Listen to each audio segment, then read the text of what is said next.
नमस्कार, news bye scope देख रहे हैं आप। मैं हूं मनीष कुमार वर्मा। आपको बता दें कि लोकसभा चुनाव में 4 चरणों के चुनाव हो चुके हैं। अब 5वें चरण का चुनाव 20 मई को होना है। ऐसे में बात की जाए झारखंड की, तो झारखंड भी 20 मई को चुनाव होना है। वहीं इन सब के बीच में हम बात करें तो सभी पार्टियां जो है, चाहे इंडी गठबंधन हो चाहे एनडीए हो, ये सभी लोगों ने अपने अपने स्टार प्रचारक जो है मैदान में उतार दिए हैं। इन सब के बीच में योगी आदित्यनाथ की भी एंट्री हो चुकी है और उन्होंने जो है एक वीडियो जारी करते हुए हजारीबाग से प्रत्याशी मनीष जायसवाल के लिए वोट की अपील की है। साथ ही इंडी गठबंधन पर जमकर निशाना साधा है। क्या कुछ उन्होंने अपने वीडियो के माध्यम से कहा है, चलिए आपको सुनवाते हैं। नमस्कार। माँ छिन्नमस्ता और माँ भद्रकाली की कृपा भूमि हजारीबाग की राष्ट्रवादी जनता को सादर अभिनंदन। आज़ादी के अमृत काल का ये पहला लोकसभा चुनाव है। अब तक 4 चरणों के मतदान संपन्न हो चुके हैं और अब 20 मई को आपकी बारी है। चुनाव कार्यक्रमों की व्यस्तता के कारण मैं प्रत्यक्षतः आपके पास नहीं आ सका, इसलिए मुझे वीडियो मैसेज के माध्यम से आपसे संवाद करना पड़ रहा है। हजारीबाग की भूमि सदैव से राष्ट्रवाद की धरती रही है। आप लोगों ने तो हमेशा ही राष्ट्र प्रथम को वरीयता दी है। आज इस चुनाव में देश ऐसी स्थिति में खड़ा है जहां एक ओर तुष्टीकरण की साजिश करने वाला परिवारवादी इंडी गठबंधन है, तो दूसरी ओर सुशासन और विकास का मोदी जी का मॉडल है। जहां एक ओर राम भक्त और राष्ट्रभक्त हैं, तो दूसरी तरफ रामद्रोही और राष्ट्र विरोधी तत्व खड़े हैं। इस बार के चुनाव में आदरणीय प्रधानमंत्री श्री नरेंद्र मोदी जी के नेतृत्व में पूरा देश एकजुट होकर आत्मनिर्भर और विकसित भारत की संकल्प को लेकर के आगे बढ़ रहा है। इस संकल्प की सिद्धि में हजारीबाग की जनता का सहयोग आवश्यक है। हजारीबाग लोकसभा क्षेत्र से भारतीय जनता पार्टी ने श्री मनीष जायसवाल को अपना उम्मीदवार बनाया है। मनीष जी को आपने पहले भी चुना है। हजारीबाग सदर के 2 बार के वे माननीय विधायक हैं। उनकी ईमानदारी, सेवा भाव, कर्मठता से आप सुपरिचित हैं।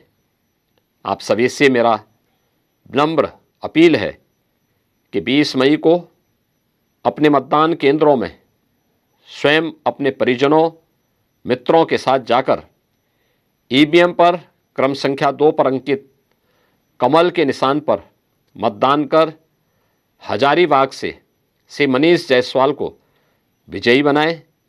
आपका यह वोट देश की सुरक्षा, सनातन आस्था के सम्मान और देश में सुशासन व विकास की गति को एक नई रफ्तार देने वाला होगा। आप सभी को बहुत बहुत धन्यवाद। जय जय सिया राम। तो आपने वीडियो पूरा सुना कि यूपी के सीएम योगी आदित्यनाथ ने क्या कुछ कहा है। मनीष जायसवाल के लिए किस तरह से उन्होंने वोट मांगे और उन्होंने इंडी गठबंधन पर किस तरह से निशाने साधा है। वहीं इस वीडियो का क्या महत्व है, इसके बारे में भी जानेंगे। हमारे साथ हमारे वरिष्ठ सहयोगी राकेश रंजन जी भी जुड़ चुके हैं। राकेश रंजन जी, सीएम योगी ने, जो कि यूपी के सीएम है, स्टार प्रचारक में एक उनका भी नाम है, और उन्होंने आज एक वीडियो जारी किया है मनीष जायसवाल को लेकर और उनके लिए वोट कैंपेनिंग की है, वोट मांगे हैं लोगों से, और साथ ही साथ उन्होंने इंडी गठबंधन पर सवाल भी खड़े किए हैं। किस तरह से देखते हैं? देखिए, ये अपेक्षित था और योगी आदित्यनाथ ने हजारीबाग के भाजपा प्रत्याशी मनीष जायसवाल के लिए वोट मांगे और वो बातें की जो कि अपेक्षा की जाती हैं उनसे। सबसे पहली बात तो उन्होंने हजारीबाग को राष्ट्रवाद की धरती कहकर संबोधित किया। ये एक महत्वपूर्ण बात है और उन्होंने ये बातें भी कही कि हजारीबाग की जनता हमेशा राष्ट्र प्रथम जो है उसकी भावना रही है, उसे जो है वो मानती है। और इंडी गठबंधन पर जो है उन्होंने निशाना साधा है और उन्होंने कहा कि तुष्टीकरण की साजिश करने वाले परिवारवादी। तो इस तरह से जो है उन्होंने जो है इंडिया के गठबंधन पर जो है वो आरोप लगाया, इंडिया गठबंधन जो है उस पर, और उन्होंने जो है भाजपा को, जो कि अक्सर वो कहते हैं राष्ट्रभक्त और राम भक्त माना है, और इस तरह की बातें जो है उनके वीडियो से देखने को मिलता है। तो देखिए ये जो बीजेपी का एक लाइन है उसी पर जाता हुआ ये वीडियो है, लेकिन योगी आदित्यनाथ के आने से जो है और उनके इस वीडियो से जो है वो एक अलग माहौल बनता है। देखिए ये जो चुनाव हो रहा है बहुत ही मुकाबला यहाँ पर देखने को मिलता है, जिस तरह से चीज़ें हो रही हैं। तो दोनों तरफ से अगर आप देखें तो स्टार कैंपेनर्स को जो है बराबर लाया जा रहा है। हजारीबाग की मैं बात करूं तो अगर आप बीजेपी की तरफ से बात कर लें तो जब नॉमिनेशन हो रहा था तो राजस्थान के जो मुख्यमंत्री हैं भजनलाल शर्मा आए, फिर आपको हेमंता बिस्वा शर्मा आए, आपको उत्तर प्रदेश के डिप्टी चीफ मिनिस्टर जो मौर्य जी हैं वो आए, और तो तमाम जो है आपको वो दिखेंगे। डॉक्टर मोहन यादव ने सभा की। दूसरी तरफ कांग्रेस से जेपी पटेल चुनाव लड़ रहे हैं और जेपी पटेल भी अपना पूरा दमखम जो है वो लगा रहे हैं। और इस क्रम में आप देखें तो जो राष्ट्रीय अध्यक्ष हैं कांग्रेस के मल्लिकार्जुन खड़गे, उनकी सभा हजारीबाग लोकसभा के अंतर्गत हुई। इसके अलावा तेजस्वी यादव आए, कल्पना सोरेन सभा में मौजूद रहीं।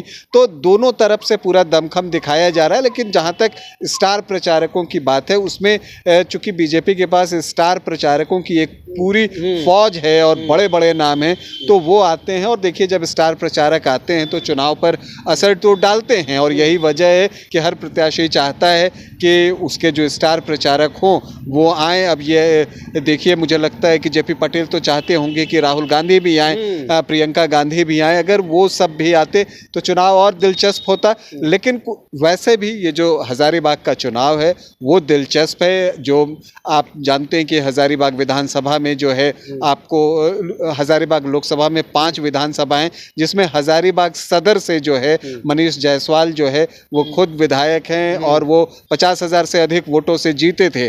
दूसरी तरफ मांडू से जेपी पटेल बीजेपी के ही टिकट पर चुनाव जीते थे, अब कांग्रेस से चुनाव लड़ रहे हैं, वो हैं। तो ये 2 विधायकों के बीच की भी लड़ाई आप कह सकते हैं। देखिए बरही जो है और जो बरका गांव है वहां पर कांग्रेस के विधायक हैं उमाशंकर अकेला और अंबा प्रसाद। और ऐसे अगर आप देखें तो हजारीबाग सदर और अभी टेक्निकली तो मांडू से जो विधायक हैं वो भी टेक्निकली बीजेपी के ही विधायक हो जाते हैं। और रामगढ़ से जो है आजसू से जो हैं चंद्र प्रकाश चौधरी की जो पत्नी हैं सुनीता चौधरी, वो विधायक हैं। तो 3-2 का यहाँ पर रेशियो है। मुकाबला दिलचस्प होगा। जो इतिहास है, कांग्रेस 1984 के बाद हजारीबाग जीत नहीं सकी है, तो जेपी पटेल के लिए बड़ा चैलेंज है। दूसरी तरफ जो है मनीष जायसवाल जो है वो पूरे दमखम से, और चूंकि उनका नाम पहले घोषित हो गया था तो उन्हें प्रचार के लिए भी लंबा वक्त मिला है, और उन्होंने ज़्यादा से ज़्यादा गाँव में जाकर लोगों से मुलाकात की है, उनसे बातचीत की है, तो जनसंपर्क उनका ज़बरदस्त रहा है। तो फिलहाल थोड़ा सा एज दिखता तो है।